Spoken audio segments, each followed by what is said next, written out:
Okay, hello everybody, I am now live. Hopefully you guys can hear me. Hopefully I'm not too loud. Hello everyone, welcome back to another live stream, my second live stream that I'm doing here on the channel. And this was the most chaotic past couple minutes that I've ever had. I really quickly rushed to put up this poster because I feel like it's the most relevant poster that I have for a live stream, literally called Aubrey Plaza is in everything.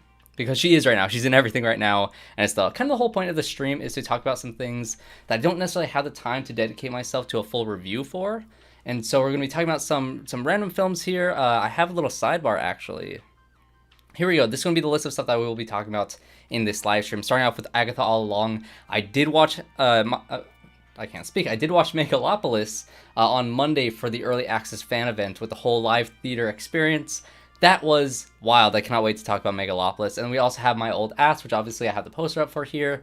A movie that I love, just spoiler alerts, I'm going to be raving about that film, along with another Sundance movie with a different man. Another really great movie. Sebastian Stan is in that one. And then Transformers 1, I did also watch that, so I do want to touch upon that as well here in the video. And I do also have, let's see if I have it here.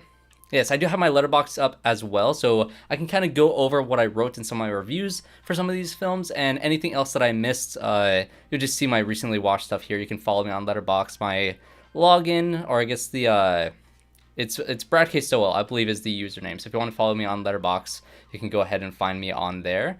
But let's go ahead and switch back to this.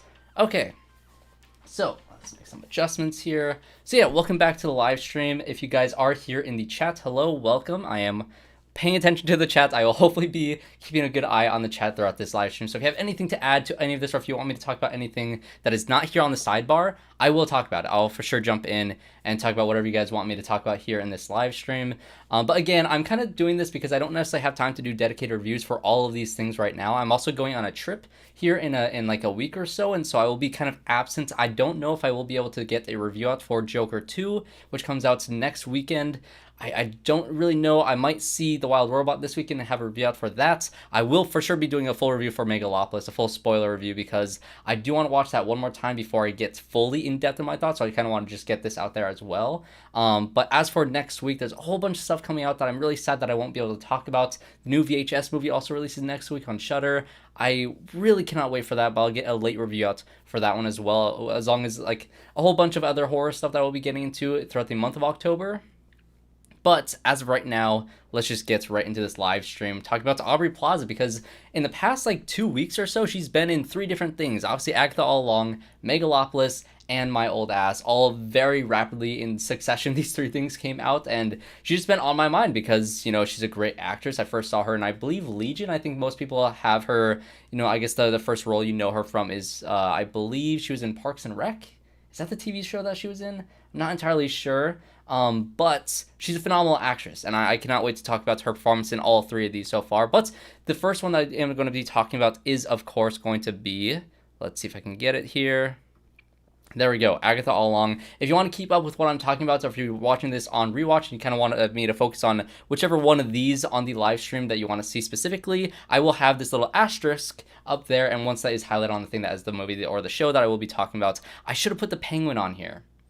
I forgot to put the penguin on here. I will be talking about the penguin. If you guys want to hear my thoughts on the penguin, you know, screw it. So I'll add that onto my Agatha talk, because these are 2 shows, Marvel and DC, that are both coming out around the same time. So let's start off with Agatha All Along, a show that I think most people in general were very confused when they announced that they're doing an Agatha show. Although most people, I think everybody almost unanimously was really on board with WandaVision, and especially with her character and how fun Catherine Hahn plays that character. I absolutely love that show and how that whole thing wrapped up, and how it paid homage to all the different TV shows and eras of TV that it also did. And with the first 3 episodes of Agatha All Along out now, the 3rd episode just dropped today, which, light spoilers for this episode, I won't be getting into super details. Actually, I will be getting to one big detail stuff, but overall, in terms of my enjoyment of this show, I was very pleasantly surprised, because this is exactly right up my alley. If you want something really spooky during the October's, you know, spooky season, this is a perfect show for you, especially if you like things like Hocus Pocus. I think specifically we haven't gotten something like Hocus Pocus in a very, very long time. And so I'm very glad that we are getting something like Agatha All Along. And even though we had a second Hocus Pocus movie, this is much better. Honestly, I'm really, really enjoying this show. And again, Catherine Hahn, as a performer in this show, this character is so fun. If you are not on board, if you're not watching this series, or if you are kind of like holding off on it because you didn't really want or ask for a show for Agatha Harkness, if you like that sort of thing, I think you're really going to dig this show. Okay, but let's get into some little details for the show. So I think let's just go episode by episode. Let's talk about episode 1 of Agatha. I really, really like the first episode of Agatha. I think some people are more so liking the latter half of that episode going into the second episode, because it kind of defines itself more so in those episodes as that sort of witchy, you know, Hocus Pocus type of thing. But in that first episode, I really love how you get that same sort of WandaVision play on a TV show. You get that intro that's very much like, you know, the the True Detectives or the Mayor of Easttown or all these, true crime TV shows that it's, playing a spoof on.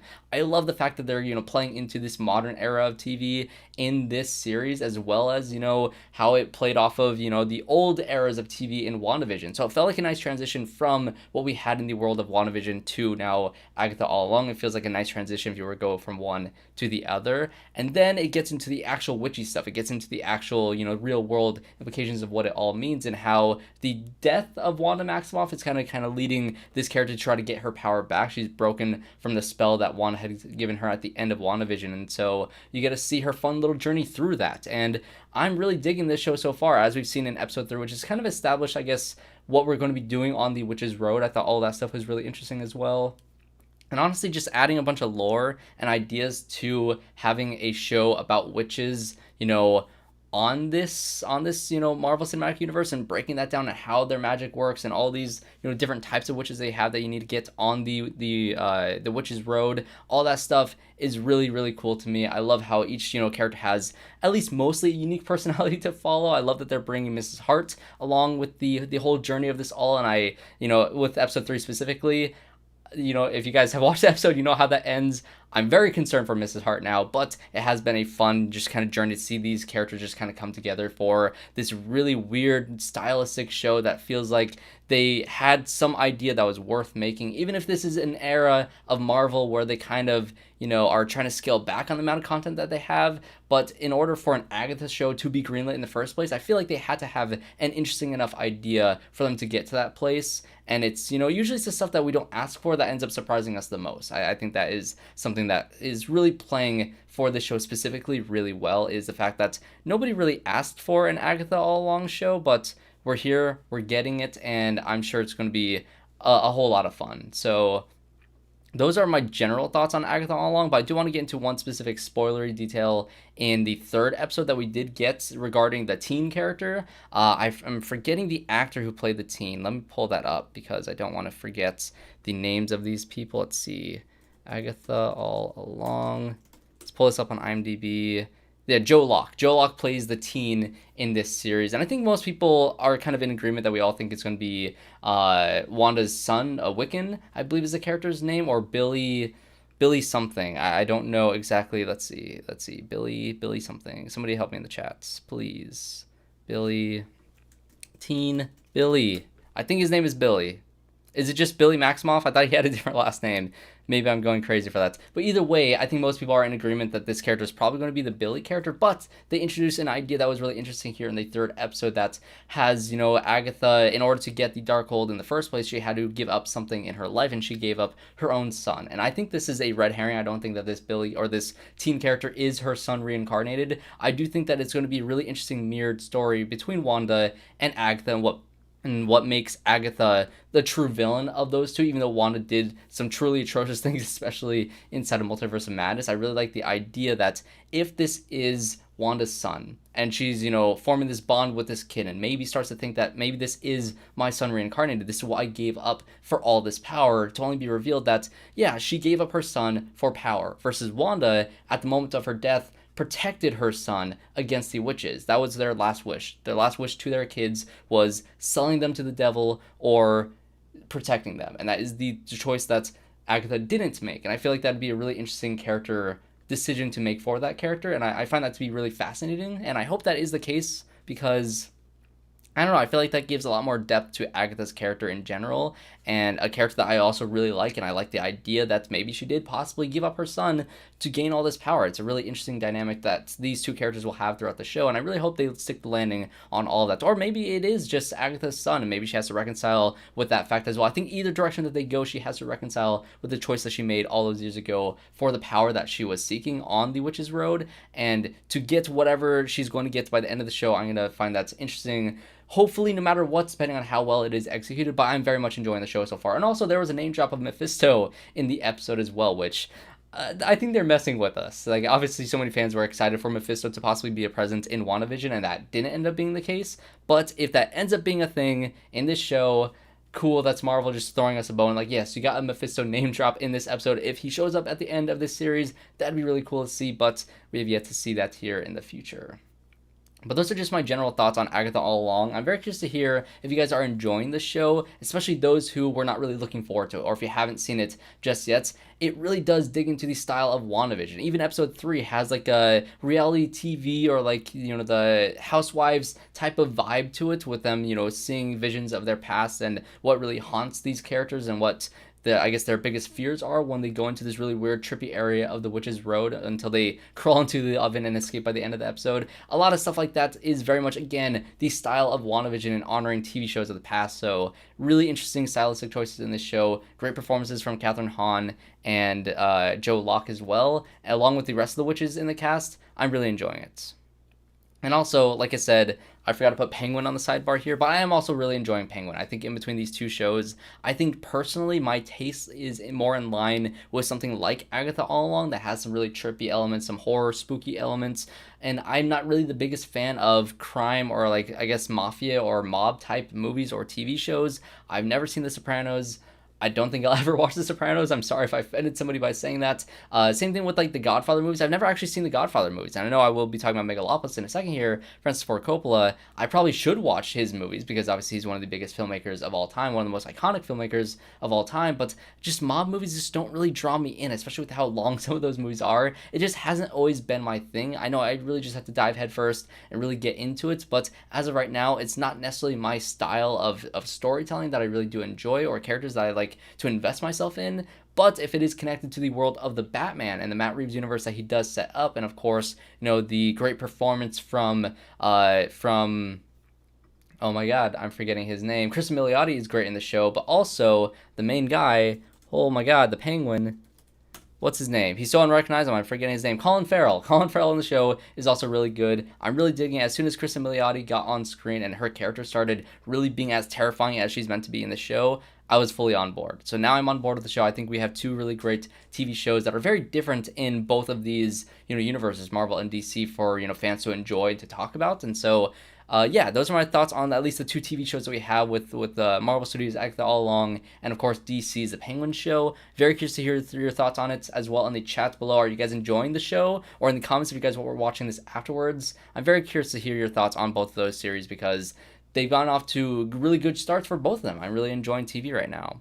But let's get into the thing that I think I'll be talking about maybe the most is Megalopolis. Now, this is one, again, I'm not going to get into spoilers just yet because I don't know if I fully understood the movie to begin with, but this really is a wild movie. It's probably going to be an extremely divisive movie. I think I'm going to read off my letterbox for what I put for this first. Let's go over here. Let's see. Okay. So I did give it 3 stars because this is such a wild, and it's going to be a divisive movie. It's already become a divisive movie since its premiere at a film festival, and every single reaction that I've heard from this movie from people that I've seen it has been wildly different, ranging from like, let's see, all the things I liked from like 1.5 stars to like 3.5 stars to 4.5 stars to 2 stars. Like, so many people have wildly differing opinions on this movie, and I think it's deserved because this movie is wild. But let's go ahead and just read off what I wrote here. So, everything I feared and more than I could have ever asked for. I went into this thinking that it could be the Babylon of this year, but left thinking it's Beau is Afraid. If you've seen both those movies, you know what I'm talking about. Just wild movies that had very divisive, opinions out of it. So it's a movie with a lot on its mind, but no real way to piece it all together in a way that will feel satisfying to most. It'll leave Coppola stands with their jaws on the ground thinking it's a masterpiece, that it will forever change cinema. But, for others, it'll tire out their willingness to stand in an artist's unbridled and uncompromising ego. For me, it's somewhere in between. So let's see. There's no doubt that several moments this had, and the rest of the audience rolling their eyes, the live interactive element was so jarring it took me right out of the film. I'll be getting into that here in a second to explain exactly what the live interactive element was in this early screening for it.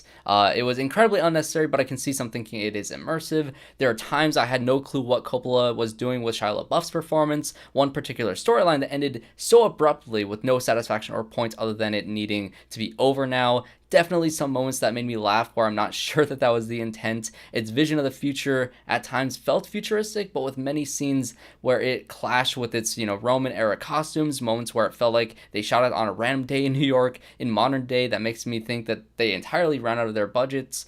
Incoherent is a term that's been thrown a lot for this movie, and I understand the sentiments. Some of those things simply don't fit together with a vision that seems completely scattershot. Honestly, it really does feel scattershot for a lot of this thing.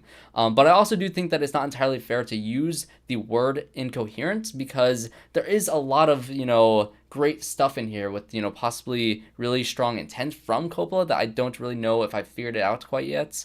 So there are portions of the film that are astoundingly beautiful. Many striking visuals and mind-bending sequences and effects. The performances, for the most part, feel specific, even if the characters themselves are not the kinds you even relate to or root for. So the interview before the film, which again I saw the early access, had a Q&A before the film, and then it had the live interactive elements during the movie, which again I'll get into that in a second here. But the interview before the film shows Coppola's surprising optimism for the future, when you kind of expect someone at his age to be cynical and bitter, and I think that does come through by the end of the film in terms of his themes and his sentiment towards it. I honestly think that is why they put the Q&A before the movie, because I think you kind of need to explain the film before you watch it, because I don't think anybody's going to walk out of this thing thinking they have it right away. So it's the definition of a mixed bag for me, from a filmmaker who maybe thinks a little too highly of himself. Fascinating watch, but I wouldn't say it's a film I actually liked. Maybe I'll watch it again. I will watch it again, actually. I can see myself liking it more in the future, but as of right now, it just doesn't fully work for me. Side note, Spike Lee, who was also in the interview, the Q&A at the beginning, is my favorite person ever. He made a joke about the Haitians eating cats and dogs, which was hysterical. I love Spike Lee. I love Spike Lee so much. Maybe I'll get into some of these other reviews here to kind of, show the varying opinions that I've seen on this film, but those were mine. That is what I wrote immediately after watching this film. And to kind of explain some of my thoughts on this, again, it's a movie that feels scattershot. I think that is the word that I'd use over incoherent, because I think for the most, it's Francis Ford Coppola. He knows what he's doing. He knows how to make a movie mostly interesting to watch, but there are so many things that clash in this film, and I know it's probably intentional from him, but it just, as an audience member, you're just kind of watching what seems like a Shakespeare play at times, characters dressing up in just like costumes, playing make-believe at times. It also feels like a really high concept sci-fi futuristic, epic at times as well, and all these different things, the Shakespeare, the walk in the park elements, the sci-fi futuristic stuff, all that stuff clashes so intensely that it's very hard for at least me as an audience member to be engaged in a lot of it, because it's really all over the place. And the live interactive elements is the thing that I really want to talk about here, because I didn't know what was going to be going in, and I am a movie theater employee too, so even before the screening, I was working my normal shift. I am a manager at a theater, and so I was kind of helping them set up some of the stuff. I knew that there's going to be an actor walk on stage with a microphone and do something. I didn't know exactly what it was, but that's what I knew beforehand. I think a lot of people in the audience didn't know this was even going to happen, because it honestly felt like kind of a jump scare. So in the middle of the movie, I guess it's not even really spoilers. This is just the live interactive element. I want to talk about plot elements of this. But there's a portion in the movie where Adam Driver's character is being interviewed in some press conference. And so the screen kind of goes black for a second, and then the screen shrinks down into a little box at the bottom middle of the screen to be kind of more eye level with the actor standing on stage. And the lights in the auditorium came up, which again probably took a lot of people out of the movie. It took me out of the movie, even though I was kind of expecting them to do something like this. I didn't expect the lights to go up inside of the auditorium, but the lights went up, and the guy on stage, the actor that they had to do this, asked Adam Driver a question as, the press talking to this person on screen, and Adam Driver's character, ponders a bit on the question, then he answers it.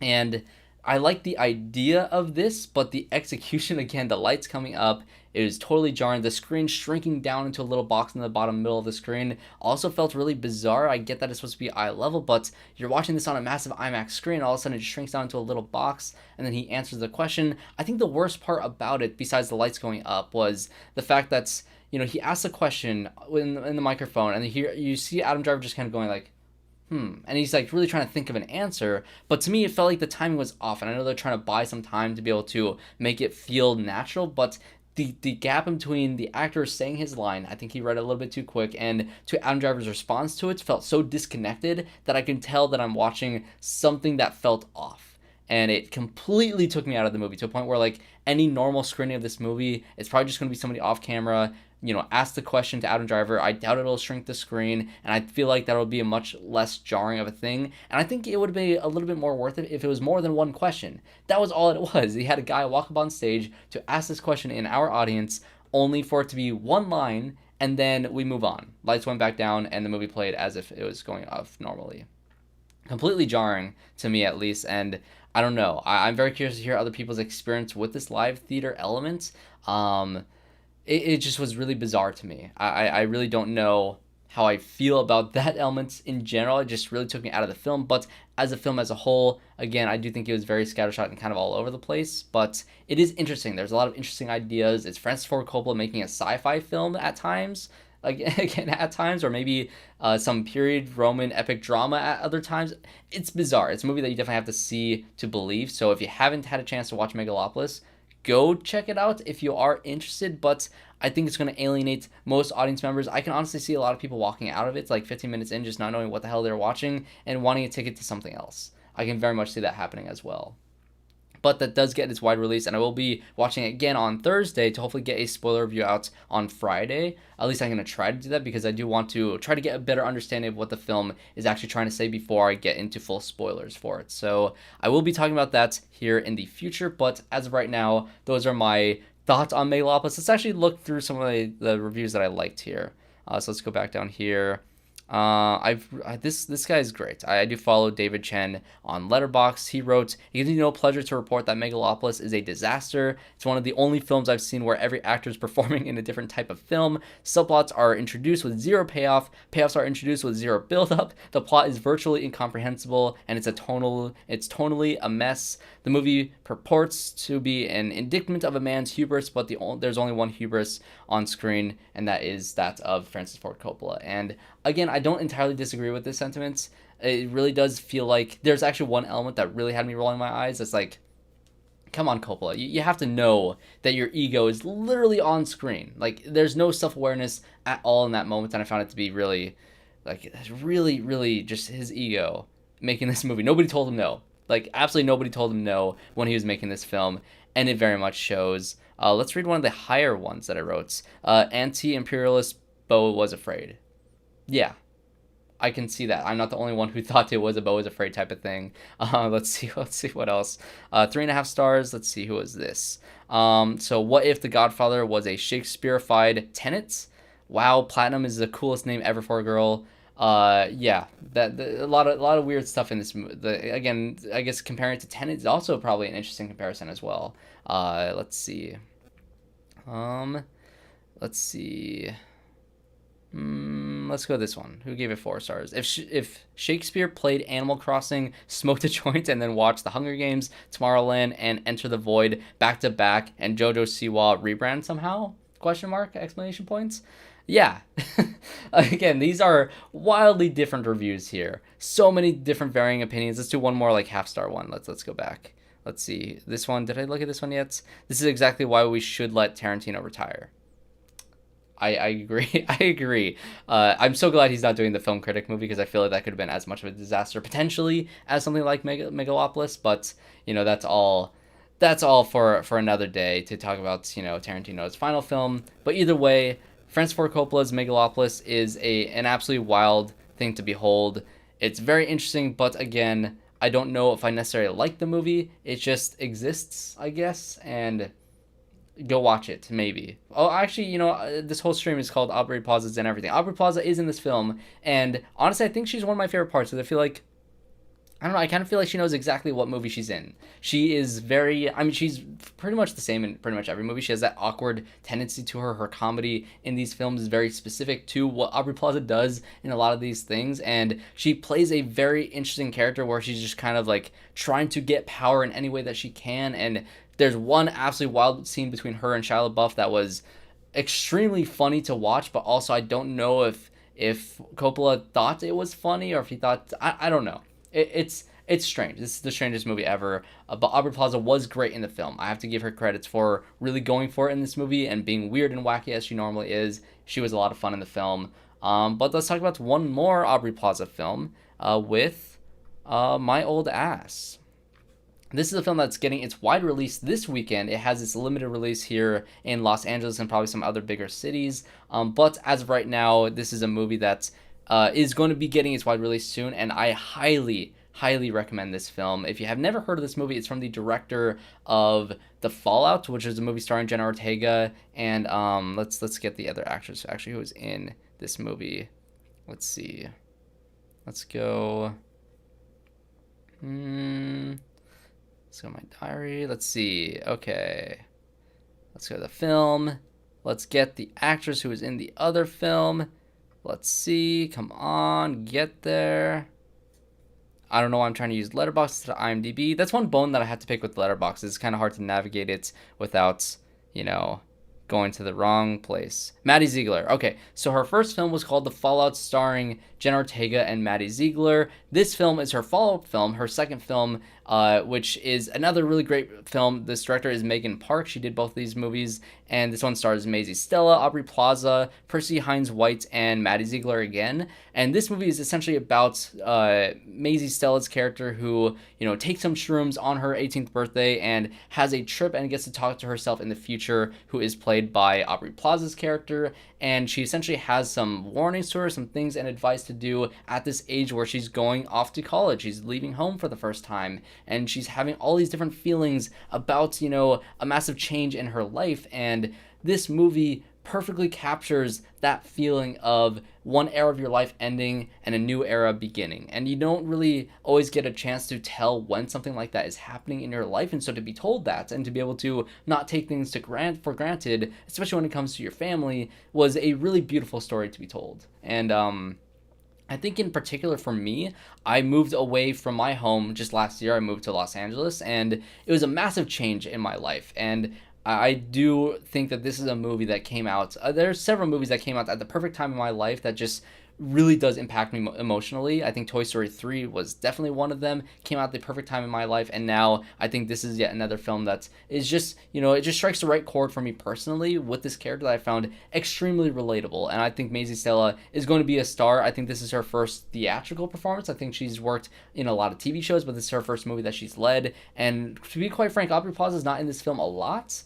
But when she is on screen, her chemistry with Maisie Stella is spot on. Again, they're playing two characters in two different parts of their life. One is 18, one is 39 years old. And so it's just a really fun concept. What would you tell yourself, right now, just think about your life. What would you tell your younger self, however many years ago? What advice would you give in a moment of vast change in your life? If you're right about to move away, like me, if I were to talk to myself from a year ago, right before I moved to Los Angeles, what would I tell my past self? What advice would I give? What things would I say to not take for granted? And what things would I warn them about when moving to a different place? So many different things like that is what is played in this film. It's played as a comedy drama, some rom-com elements in this as well, along with the weird sci-fi twist with, talking to yourself in the future. A lot of great comedy in that concept as well, and it was just a really entertaining movie. This is one of my favorites of the year, and it struck a really personal chord for me.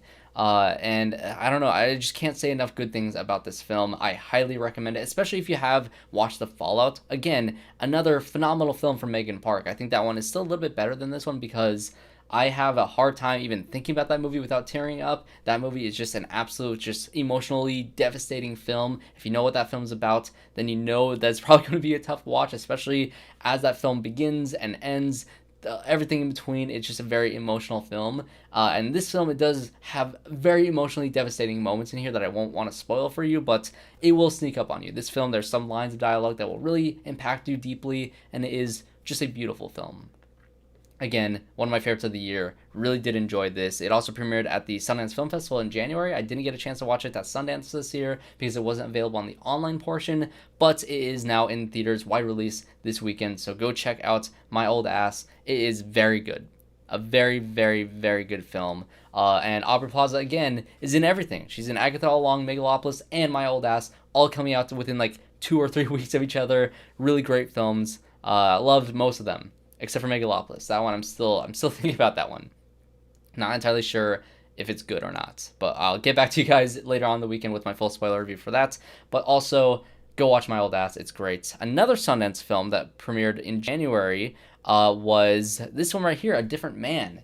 This one does not have Aubrey Plaza in it for a change. We're kind of done with our Aubrey Plaza time period of this live stream, so we're going to be getting into this film, which is it's called A Different Man. It's starring Sebastian Stan, and let's see, let me get the cast actually. So A Different Man film.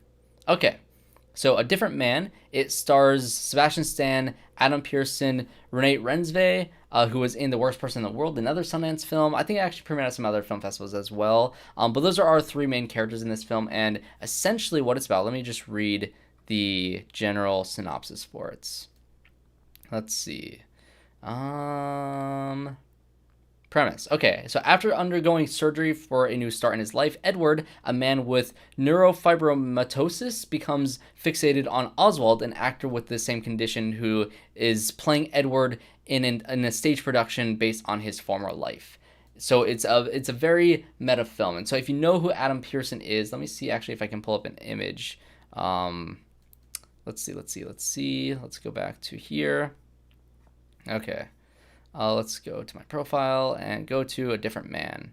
Okay, so it's the actor from, I believe, let's see what he was in, actually. Again, Letterboxd is a mess when you're trying to figure out who in the world is in what movie. Adam Pearson. This guy, so he was in Under the Skin. He has that, facial condition that is the subject of the film, and so Sebastian Stan in this movie has some facial prosthetics at the beginning of the film, and then he gets a surgery to go back on that and to become Sebastian Stan, essentially. And after this surgery is done, he sees that, this other actor is playing himself in a stage play about his life, and there's a certain amount of, I guess, jealousy about how he was very, self-conscious about his life before he got the surgery, and now afterwards when he's seeing this guy, Adam Pearson, play him in a movie and see how he really embraces how he looks, and he really embraces this life that he has, and he becomes jealous that maybe he could have had it all even looking how he did before. And so it is a very, very interesting film. I just realized that you guys cannot see what I'm talking about. That's awesome. That's just phenomenal. Give me 1 second. Voila. That is the condition that he has. Adam Pearson, let's actually talk about him first in this movie, because, again, when you have a character that has this condition in this movie, and you get to see that, let's bring myself back, actually, here. Move me out of the way. There we go. Okay. So with Sebastian Stan's character in this movie, he has this condition, and he's very self-conscious about himself, about how he looks. He's very quiet and reserved and shy, and, when Renee Rensve's character moves in across the hallway in his apartment complex, he sees that, he wants a connection with her, but he's too self-conscious about how he looks and just everything about his condition that he's afraid to even talk to her, or he's afraid to just be himself. And then after the surgery, he thinks he's going to be a more confident person. But when he sees this guy, Adam Pearson's character, come in, who has the same condition, who is so charismatic in this film. He has an energy to him that is infectious. He is so fun and entertaining and lively in this film that you can't look away from him, because he's such an entertaining presence in this film. Probably my favorite part of this film, honestly. And you see this downward spiral that Sebastian Stan's character has because of this character's presence, especially when he's literally playing himself in a stage play of his life. And so it's a very, very fascinating character study about this. I think if I were to compare this movie to anything, oddly enough, it would be comparing it to The Substance, which actually just came out last week. I have a review out for The Substance that you can go ahead. Oh, that's not the right one. I have a review out for The Substance that you can go watch on my channel. That is another film about a woman, a model, who has this procedure to be able to make her young again, that kind of, splits her into two versions of herself, a younger one and an older one. And it's about self-image. It's about that, what makes somebody ugly, essentially. Is it, appearances, or is it what is inside of whichever person you're doing this character study for? And so it's a very fascinating story that really does break down this character in a very interesting way. And I absolutely loved this film as well. I think what it does extremely well is it breaks down, a character with this, disease that has, these, what am I trying to say here? I guess it's playing off of the idea of somebody who has this defect, this look of their face that is all, messed up and is not quote unquote normal. and it's very hard to do a story about that without making fun of somebody that looks like that, which I think is a very hard balance to, or it's a very hard line to ride when you're doing a film like this. And I think that they do it really brilliantly because, again, if you cast somebody like Adam Pearson to play this character in the role, who's clearly very confident in himself and his performance abilities and in his looks, that is very charismatic, and you get to see that dichotomy between these two characters is a fascinating character study to follow. I really do enjoy the look of these characters, and I guess the makeup that was done with Sebastian Stan at the beginning of the movie, and that transformation and that, I guess, downward spiral that his character goes through throughout this film, that was very fascinating to watch. And it's extremely meta, especially when it comes to the fact that it's about a stage play based on his life. And so you get to see a lot of the earlier moments in the film, played again later on in the film. So it's very meta. It's very, very funny. And it's just a really interesting character study to follow, how somebody like this will spiral out of control because they're not, sure of themselves. And it's a really great exploration of those things, which I also do think has a sense of relatability to it. And again, if I were to compare it to anything, oddly enough, it would be The Substance. And I think the limited release for this movie lined up with the theatrical release for The Substance, which a lot of mirroring things, with Aubrey Plaza being in everything in the past 2 weeks, and then you have The Substance and A Different Man premiering within the same day of each other. That is all just, crazy timing stuff that happened throughout all of, the past couple of weeks here. And it's definitely a film, when it gets its wide release, you should definitely go check it out. It is hard to watch at times, but again, it's a fascinating character study with a lot of great comedy, and Adam Pearson is a standout in the film. Obviously, Sebastian Stan is going to be great in a movie, just in general. He was also in Fresh, which was another Sundance film, and he's now one of those actors where if he pops up in a Sundance movie, I'm going to watch it, or at least I'm going to try to watch it at the festival, because he is great. He clearly also picks very interesting roles with all he does. That's not, that's outside of the Marvel universe. He's really great and stuff like this. So go ahead and check out A Different Man. Really interesting story. And let's get into our last topic for the day, and that is Transformers 1, which this movie I found to be kind of interesting because it's not necessarily a film that I was looking forward to, because I'm not the biggest fan of the Transformers franchise. So I'll speak on this briefly. I will say the Michael Bay movies, I grew up on them, and I really enjoyed that first one as a kid, and even the second one to a certain extent. As a dumb kid, when I watched that movie, I was like, oh, that was awesome, and I asked my dad and brother what they thought of the movie, and they hated it. So even back then, when I watched those movies for the first time, I just didn't get it. I didn't know, I guess, what makes a movie, or at least a film, as entertaining as some of these other things, or like what makes a movie bad. I was just kind of watching explosions and robots fighting, and I was entertained by that because I was a little kid and I didn't know better. And so as I grew up and I, watched those movies again, and I kind of saw the issues with Michael Bay's films and just all the unnecessary things that were in those films, and then you kind of get worse with it. I never watched The Last Night or Age of Extinction because I heard those were just really bad and they're really long movies, and so I just really fell off of the Transformers franchise after Dark of the Moon, which I also didn't mind Dark of the Moon, because that movie's pretty much just all explosions and Shia LaBeouf running around. Again, Shia LaBeouf talking about him in Transformers, and he was just in Megalopolis with an incredibly unhinged performance in that as well. But when it came to Bay's Transformers films, I was pretty much checked out for them, because I had a hard time finding any enjoyment in them as soon as I grew up and kind of knew better. Although there were a lot of great elements of action, those movies are really fun and entertaining, but at least for me, storytelling characters are what makes movies the best, and those just kind of faltered on. And again, focusing on the human characters has never been great in Transformers movies, and now we're getting something like Transformers 1, which is an animated film this time around, so we're kind of switching it up from even the past couple of years with Bumblebee, which I think is still my favorite, modern era Transformers movie. With this one actually right behind it. Rise of the Beast I thought was okay. I actually really liked the human element in that film more so than the past few years, or the past few, Michael Bay movies. And so I did like the human element in Rise of the Beast, but overall I thought it was just a perfectly fine movie. I have another review out for that on the channel here as well. And so going to Transformers 1, I was pretty much burnt out on the franchise, but this being an animated film, I found it to be a lot more enjoyable than I was expecting. I heard a lot of great things going into this movie as well, because when it premiered, it had a lot of great, word of mouth talking about this movie. A lot of people did really enjoy it, and so I was going in a little bit optimistic, but knowing that, Transformers is not necessarily my thing, and I walked out of it really having a fun time. I heard a lot of people saying that this might be the Into the Spider-Verse of the Transformers franchise. I disagree with that. I think it's more, I don't know, I think a more fair comparison is maybe it's the Clone Wars of the Transformers franchise. Like the Clone Wars animated show, especially the final season of the animated show. I think the animation in Transformers 1 is fairly similar to actually that of the Clone Wars. Again, it's fully animated. It takes place all on Cybertron. You're seeing the introduction of Optimus Prime and Megatron before they were known as Optimus Prime and Megatron on Cybertron. You're following their friendship throughout their lives until, obviously will turn bad and have the grudge form between them, and watching all that go down was really, really good. I think at its core, between those two characters, I thought it was really great. I believe the voice cast is obviously Chris Hemsworth as Optimus Prime, which I think a lot of people are hit or miss on his performance in this movie, because it very much does seem like it's, Chris Hemsworth doing an Optimus Prime impression. I kind of get that, but at the same time, I thought he was fine. I didn't really have too big of an issue with that.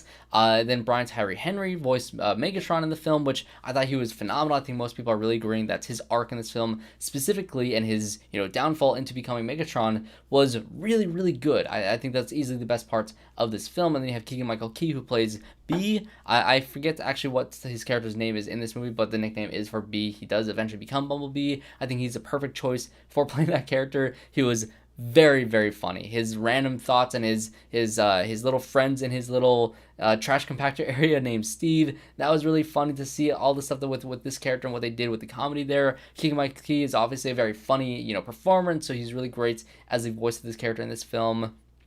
I believe Scarlett Johansson voiced Alita in this film, who was one of the Transformers who was on the adventure with our main characters to try to figure out what is going on Cybertron and the corruption in the government that was going on and how they're trying to uncover all these mysteries. She was also on there along for the ride, who was a really entertaining character as well. I thought her presence in this movie was awesome. I really did like her character as well.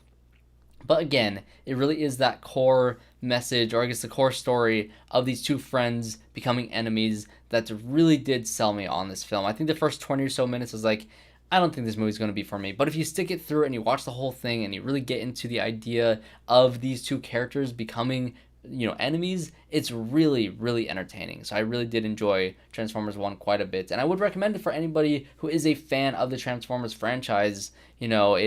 It's always been a hit or miss franchise, but I think this newer era of the Transformers movies has been more interesting than the original era of the Transformers movies, at least the Michael Bay films. So we're getting interesting things. I think that they're going to do the G.I. Joe and Transformers crossover, the sequel to Rise of the Beasts, next in their live action slates. I wish they would do something again like Bumblebee with Haley Steinfeld, but I don't think that is going to happen, unfortunately. But the G.I. Joe crossover sounds interesting, especially if they have Anthony Ramos reprise his role as that character in Rise of the Beasts and they do something interesting with his character. I think that could be really cool. I hope they do a sequel for Transformers 1, but I don't think they will, especially with how it's not doing great at the box office, but its budget was lower than the Michael Bay film, so maybe it's not too bad. We'll have to see what the future lies with the Transformers franchise, but if you have not watched the movie because you were hesitant or you're burnt out on the franchise, I think it's worth a watch.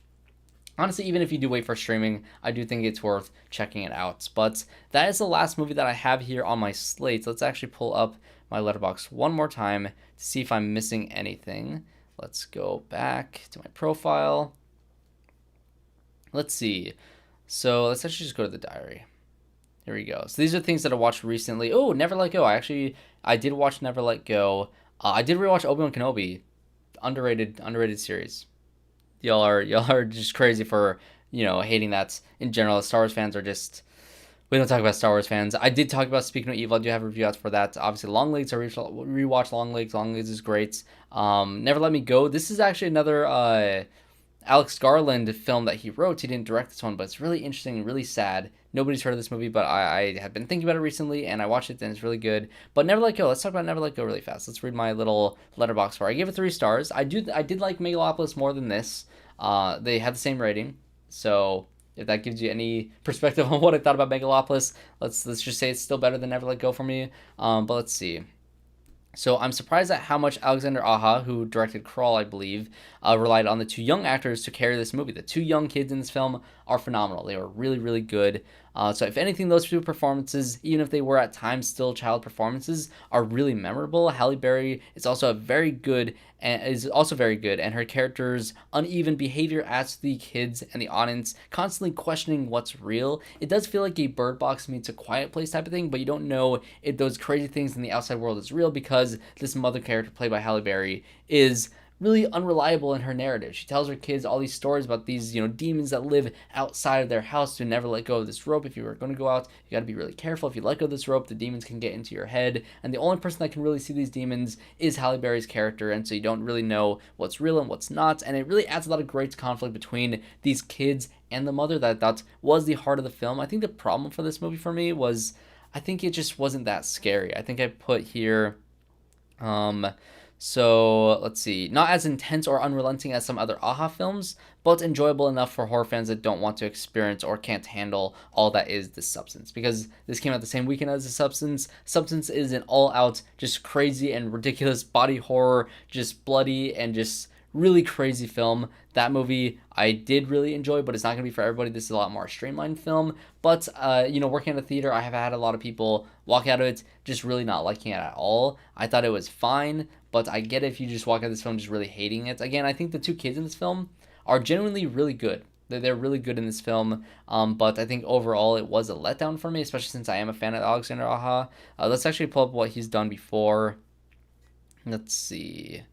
Again, Letterboxd being annoying. There we go. Alexander Aja. So yes, Crawl is the only one of his that I've seen, which I really, really liked. I haven't seen his Hills Have Eyes remake. I haven't seen Horns or Piranha. Yeah, I haven't seen any of this other stuff. He's an interesting filmmaker. I think he's doing Crawl too. So we'll see how that goes.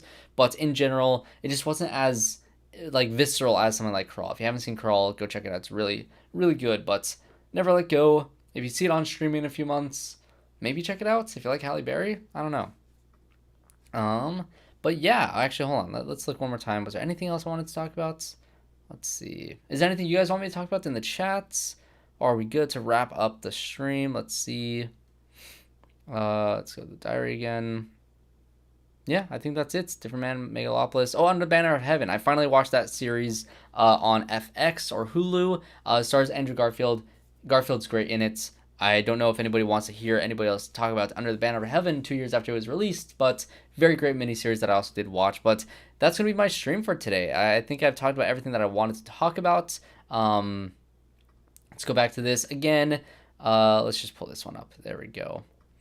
So yeah, again, Agatha All Along, I really do like that show. If you weren't looking forward to that, going into the show, I do think you should give it a chance because it does capture the same vibe as something like WandaVision, but has a more spookier witch tone like something like Hocus Pocus that we haven't had, honestly, since the first Hocus Pocus. So it's a vibe and a tone that I've really been missing in films and TV that is really enjoyable. We had Megalopolis, which is a mess of a movie that was very fascinating to watch on the big screen. Again, I will have a spoiler review out for it later this weekend after I have a chance to watch it for a second time.